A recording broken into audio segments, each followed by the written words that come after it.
দুঃখ রে বন্ধু, অকল দুঃখ।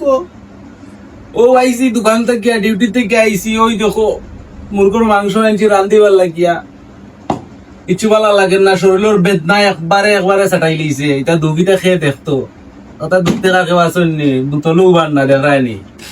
আর আলু 3টে অগুন ডালিমু, আলু 3টে অগুনও ডালিমু, আর ও মুরগোর মাংস ওটা রান্ধিমু। ওটা খাইয়া ঘুমাইতাম। আর কি তা করবো, আর রান্ধিবার তো আর কিচ্ছু নাই।